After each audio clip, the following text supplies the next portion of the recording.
अस्सलाम वालेकुम जी। मेरा नाम वलीद है। मैं यूके में होता हूँ, मास्टर्स डिग्री कर रहा हूँ एमएससी कंप्यूटर साइंस में। मेरे साथ एक और भाई है, इनका नाम भी वलीद है। अस्सलाम वालेकुम एवरीवन। तो आज हो गए वलीद स्क्वेयर। तो आज की वीडियो में जो हम चीज़ें कवर करेंगे कि as a international student being आपका एक्सपीरियंस इन यूके क्या होता है, या जो चीज़ें मैंने फ़ेस नहीं की, इन्होंने क्या डिफ़िकल्टीज फ़ेस की हैं। मैं फैमिली के साथ था, ये एज अ बैचलर्स हैं, तो क्या चीज़ें इन्होंने फ़ेस की हैं, कुछ क्रॉस क्वेश्चनिंग करेंगे और कोशिश करेंगे कि जो नए आने वाले लोग हैं उनके लिए मैक्सिमम चीज़ें मिनिमम टाइम में कवर कर सकें। तो नाम तो मैंने आपको इनका बता दिया है, फिर शुरू करते हैं। तो यूनिवर्सिटी कौन सी आपने चूज़ की है? मेरी है टी साइड यूनिवर्सिटी। अच्छा, तो मैं पूछ रहा था कि टी साइड यूनिवर्सिटी क्यों? टी साइड यूनिवर्सिटी इसलिए क्योंकि एक तो जो कोर्स मुझे चाहिए था वो टी साइड में अवेलेबल था। आर्टिफिशियल इंटेलिजेंस मेरा कोर्स था मास्टर्स के लिए। और दूसरा जो रीज़न था वो डेफिनेटली फ़ी का था कि फ़ी जो थी वो ऐसी थी कि जो मैं अफोर्ड भी कर सकता था और रीज़नेबल भी थी। और थर्ड रीज़न ये था कि शायद बहुत से लोगों को नहीं पता कि टी साइड यूनिवर्सिटी के पास अपना एक पर्सनल वीएफएक्स का स्टूडियो है, जो कि शायद यूके में इतनी यूनिवर्सिटीज़ के पास नहीं है। तो वो मेरे लिए रिसर्च बेस पे मुझे काफ़ी ज़्यादा हेल्प आउट कर रहा था। तो ये रीज़न थी कि मैंने जिसकी वजह से टी साइड यूनिवर्सिटी सेलेक्ट की थी। अच्छा, कुछ स्टूडेंट्स पूछते हैं कि जब हम यूके में आ रहे हैं ऐसे कौन से फैक्टर्स हैं जो वो कंसिडर करें। मैं ऑप्शन देता हूँ कि फॉर एग्जांपल आप यूके में आ रहे हैं तो आपके पास तीन बेसिक रिक्वायरमेंट्स, कुछ जो लोग जो होते हैं ना उनके साथ ये होता है कि उनकी फैमिली होती है। तो they mostly prefer, for example अगर किसी के कुछ कज़न्स या फैमिली मेम्बर्स रहते हैं यूके में, तो वो प्रेफर करते हैं कि अगर वो लंदन में है तो वो लंदन में ही रहे। तो आप क्या कहते हैं कि ये चीज़ ठीक है कि अगर वो एक एक्सपेंसिव एरिया में रह रहे हैं, तो क्योंकि मैं कहता हूँ कि अगर वो लंदन में है तो भाई आपको सपोर्ट तो वो किसी भी जगह कर देंगे। सपोर्ट क्या होता है कि आपको गाइड कर दें, अच्छा गाइड कर दें, अच्छा बता दें और आपको बता दें कि कैसे जॉब लेनी है। वो यही काम उन्होंने लंदन में करना है। तो आप क्या कहते हैं कि ये ठीक है कि किसी भी जगह किसी चीपर यूनिवर्सिटी में आ जाएं जहाँ पे वो इजीली मेंटेन कर सकें अपनी फ़ीस को, या उन्हीं के पास जाके रहें या उन्हीं से? यार मेरा जो अपना पर्सनल एक्सपीरियंस था, मैं तो अभी मिड्सब्रो में ही रहता हूँ जहाँ पे मेरी यूनिवर्सिटी है। और मेरा तो कोई कज़न और रिलेटिव भी यहाँ पर नहीं है, तो मैं तो खुद ही मैनेज कर रहा हूँ। और जहाँ तक रहेगी बात, तो ये आपने बिल्कुल ठीक बात की कि इन तीनों फैक्टर्स को लाजमी साथ में रखना चाहिए, स्पेशली वो लोग जो फैमिलीज़ के साथ हैं। क्योंकि बैचलर्स का सीन ये होता है कि वो आदमी अकेला होता है, उसके पास खाली एक ही वो बैग होता है जिसको उसने कैरी करना होता है। फैमिली वाला बंदा ये होता है, उसको अपनी फैमिली के एस्पेक्ट के हिसाब से उसको आगे मूव करना पड़ता है। तो ये प्रॉब्लम आती है। लेकिन जो जहाँ तक रहेगी जॉब की बात, वो यहाँ पर इंग्लैंड के अंदर आपके अपने ऊपर है। मेरा अपना पर्सनल एक्सपीरियंस ये है कि मैं यहाँ पे आया था सितंबर के लास्ट वीक में तो विद इन 2 वीक्स अल्लाह का शुक्र है मुझे पहली जॉब अपनी मिल गई थी। तो उसके बाद जो है स्टूडेंट के ऊपर अपने ऊपर होता है कि वो कितना आगे लेके जाता है। अगर कोई स्टूडेंट ये समझता है कि यार अगर मैं बैठा रहूँ और लक फैक्टर के ऊपर ही बैठा रहूँ तो वैसे कुछ नहीं होने वाला। हाँ, अगर आपके अंदर थोड़ा सा आप थोड़ी सी स्ट्रगल कर लेते हैं, शुरू के 1 से 2 महीने होते हैं वो मुश्किल होते हैं। उसके बाद एक दफ़ा आदमी जब ट्रैक पे आ जाता है फिर कोई प्रॉब्लम नहीं होती, फिर आदमी उसी के साथ चलता रहता है। और जहाँ तक रह गई ये कि चीज़ यूनिवर्सिटी एक शहर में हो और आप किसी दूसरे शहर में रहें, ये हर स्टूडेंट के अपने ऊपर है। क्योंकि जिस तरह जॉब की बात है वो मैंने पहले बता दिया, वो इंसान के अपने ऊपर है। आप जितना ज़्यादा फोकस करेंगे, जितना ज़्यादा आगे जाना चाहेंगे, उतना आगे जाएंगे। ये यानी कि आपके अपने आप ऊपर है। चीज़ों को कैसे लेके चलते हैं, बिल्कुल। कैसे मैनेज करते हैं और सारी चीज़ें। अच्छा, मैं पूछूं, कुछ होते हैं कम्प्लेक्सिटीज़ जब आप आते हैं, या डिफ़िकल्टीज, ऐसी कौन सी चीज़ें हैं? थोड़ा सा मैं बता दूं, ये भाई पहले दुबई में होते थे, वैसे तो ओरिजिनली फ्रॉम इस्लामाबाद हैं, सो कॉल्ड बर्गर बॉय। लेकिन ये दुबई में होते थे, दुबई में इनका काफ़ी एक्सपीरियंस है, काम किया हुआ है।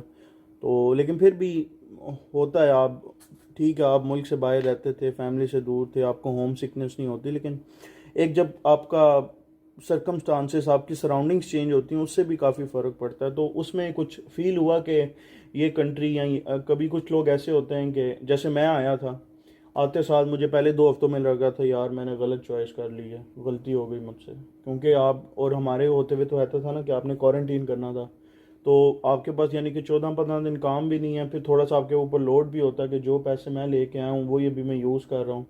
तो इस तरह कोई डिफ़िकल्टीज आई हों, या कोई चैलेंजेस फेस किए हों, या कोई टेक्निक्स हों जिनसे, या कोई ऐसी गलती की हो जिसको आने वाले स्टूडेंट्स ना करें और मिनिमम टाइम में ज़्यादा चीज़ें अवेल कर सकें, ऑप्शंस। सबसे पहले जो था एक्सपीरियंस वो स्पेशली क्योंकि अभी वलीद भाई ने बताया, क्योंकि मैं गल्फ से आया था, तो वो था वेदर। क्योंकि क्लाइमेट चेंज बहुत ज़्यादा था। वहाँ पे गर्मी बहुत थी, यहाँ पे सर्दी बहुत ज़्यादा थी उन दिनों में, तो वो उसमें एडजस्ट होने में थोड़ा सा टाइम लगा। लेकिन एक जो मेरी गुड लक थी कि मैं यहाँ पे आने से पहले तमाम स्टूडेंट्स को बोलूँगा कि फ़ेसबुक के ग्रुप्स आप लाजमी ज्वाइन करें, क्योंकि वहाँ से और स्टूडेंट्स के साथ आपका इंटरेक्शन होता है। मेरी टाइम पे भी यही हुआ था कि मेरा इंटरेक्शन हुआ था 8 और लोगों के साथ। तो हम लोग सेम फ़्लाइट से ही आए थे, अबू धाबी एयरपोर्ट से हम लोग आए थे। तो अबू धाबी से जब हम यहाँ पे आए थे तो मैं अकेला नहीं था, मेरे साथ 8 लोग और थे, तो हम 9 लोग थे।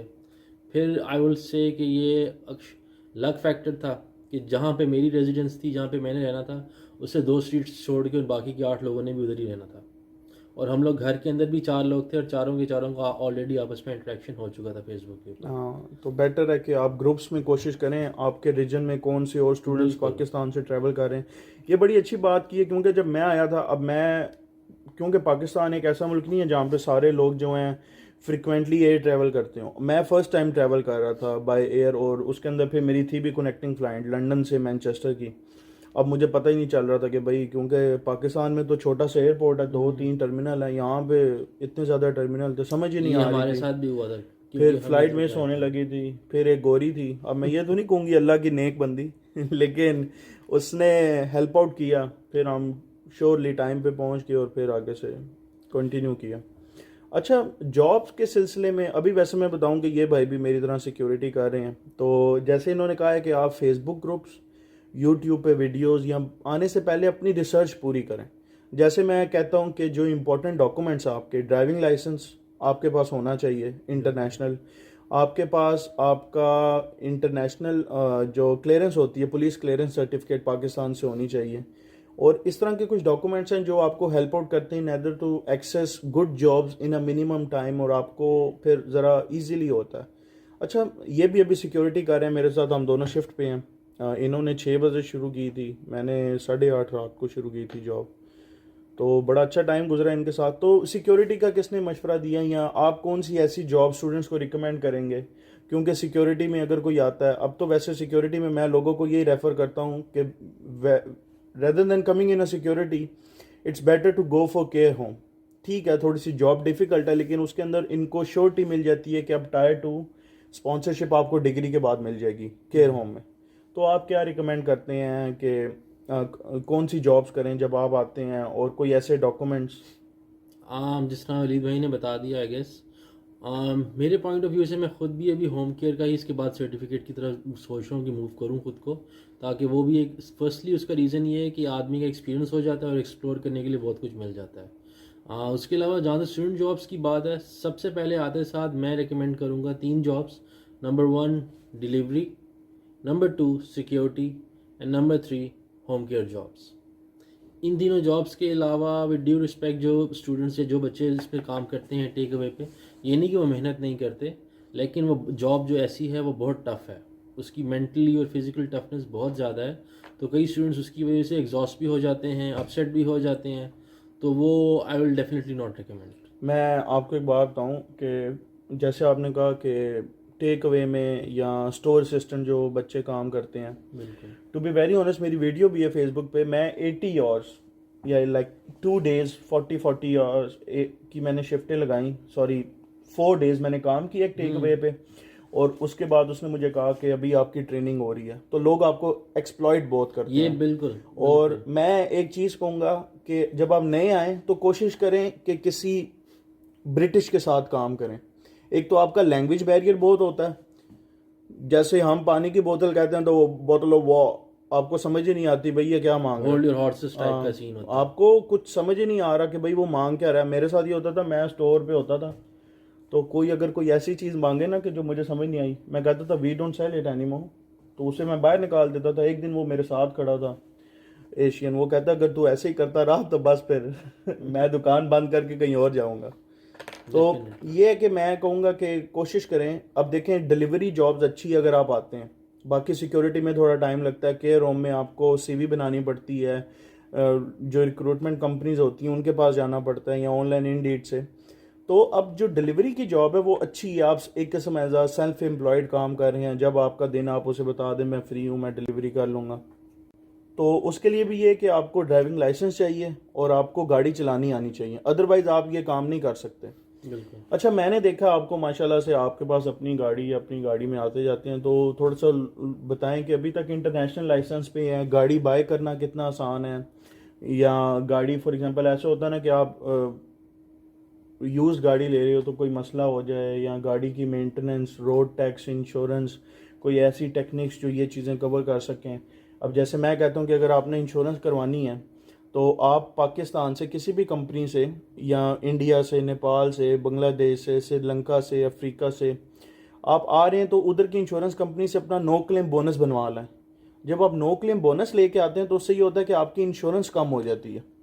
वो कहते हैं कि इस बंदे ने पिछले भी 5-6 सालों से 18 ईयर्स से ऊपर जितने भी, अगर आप 25 के हैं तो देख लें 18 ईयर्स, 25 माइनस 18 जितने ईयर्स आते हैं इतने ईयर्स का आप एक नो क्लेम बोनस बनवा लें। तो क्योंकि जब आप इधर आते हैं तो यूके के लिए वेरिफिकेशन करना मुश्किल है दूसरे कंट्री से, तो वो इजीली एक्सेप्ट हो जाता है, तो फिर आपको एक अच्छा मार्जिन मिल जाता है अपनी इंश्योरेंस में। तो आप क्या कहते हैं कि कोई ऐसी चीज़ गाड़ी ख़रीदने में, या कोई ऐसी टेक्टिक्स जो ये यूज़ करें, या स्पेशल कोई मार्केट प्लेस यूज़ करें, ऑटो ट्रेडर यूज़ करें, या कुछ? यार मेरा तो सीन ये था कि मैं जब यहाँ पे आया था, जो मैं समझता हूँ मेरे से एक मिस्टेक हुई थी, मैंने आते साथ गाड़ी नहीं ली थी। या सिक्योरिटी का बैच मैंने 1 महीने के बाद किया यू था। Waste your time. तो ये 1 महीना मैं समझता हूँ वो मेरे से ज़ाया हो गया था। लेकिन फिर अकल आ गई थोड़ी बहुत, वो गाइडेंस भी मिल गई, क्योंकि जिस तरह मैंने बताया नए नए थे तो इतना पता नहीं था। बैच कर लिया सिक्योरिटी का, तो फिर उसके बाद ये था यार किसी तरह गाड़ी लेनी है। तो जो घर से पैसे लेके आए थे वो भी थोड़े बहुत थे, वो भी सेविंग्स थी। उसके अलावा जो काम एक्स्ट्रा किया हुआ था यहाँ पे एक फैक्ट्री पे, जिस तरह मैंने कहा मुझे जॉब मिल गई थी शुरू के 2 वीक्स में, तो वो बच बचा के सेविंग करके फिर एक और यहाँ पे जिन लोगों के साथ इंटरेक्शन हुआ जॉब्स के साथ, उनकी हेल्प ली, और गाड़ी यहाँ पे मैंने ली थी यूज़ में। एक और बंदे थे मेरे दोस्त थे वो भी, तो उनके जानने वाले थे, तो उनके रेफरेंस से गाड़ी ली थी और गाड़ी चल रही है। और रह गई बात जो इंश्योरेंस की, इन्होंने बिल्कुल ठीक है वलीद भाई ने भी बात, कि आप काइंडली वहाँ की इंश्योरेंस एजेंसी से, और 2 डॉक्यूमेंट्स ऐसे होंगे वो आप लाजमी यहाँ पर लेकर आएँ। नंबर 1 आप अपना करेक्टर सर्टिफिकेट मोफा से अटेस्ट करा के लेकर आएँ, और नंबर 2 अपना ड्राइविंग लाइसेंस इंटरनेशनल लाजमी लेकर आएँ, क्योंकि सूनर और लेटर यहाँ पे आपको गाड़ी की ज़रूरत पड़ेगी। और गाड़ी भी लाजमी सीख कर आएँ, क्योंकि उसके बगैर यहाँ पे सर्वाइवल बहुत मुश्किल है। ये नहीं कि मैं आपको अंडर एस्टिमेट कर रहा हूँ, क्योंकि मैंने खुद भी बाय रोड ट्रैवल किया है, पब्लिक ट्रांसपोर्ट यूज़ की है, लेकिन वो आपके लिए बहुत डिफ़िकल्ट हो जाएगा। और कुछ मिनट्स की यानी कि ड्राइव पे आपको ऑर्स का डिफरेंस आता है, बिल्कुल और बिल्कुल। और आपके पैसे भी बहुत ज़्यादा लगते हैं। मैं एक स्टूडेंट को जानता हूँ, उसकी मैं इंशाल्लाह भी वीडियो डालूंगा, उसने अपना लाइसेंस क्लियर किया है। तो बाकी इंशाल्लाह भी करते हैं वाइंड अप। मेरे ख्याल से शॉप के ऑनर्स भी आ गए, बिल्कुल। तो बाकी कोई जल्दी से एक मैसेज देना चाहें आप? तमाम स्टूडेंट्स को, जब आप यहाँ पे आ रहे हो, वो कहते हैं ना कि when it gets tough the tough gets going. ये नहीं सोचना कि यार मैं वापस चला जाऊँ, नहीं, जब आ गए हैं तो फिर आप पूरा अपना जोर लगाएं, और इंशाल्लाह ताला अल्लाह ताला भी आपकी मदद करेगा। हिम्मत नहीं हारनी, and never give up, that's all. ठीक है जी, इससे पहले कि हमारी कंप्लेन हो या कोई सीन हो, तो बाकी वीडियो को लाइक करें, सब्सक्राइब करें चैनल को, और ज़्यादा से ज़्यादा शेयर करें। इंशाल्लाह मुलाकात होगी नई वीडियो में। बाकी माज़रत काफ़ी अर्से बाद अब इंशाल्लाह वापस एक्टिव हूँ, तो इंशाल्लाह व्यूज़ आते रहेंगे तो वीडियोज़ आती रहेंगी। अल्लाह हाफ़िज़। अल्लाह हाफ़िज़।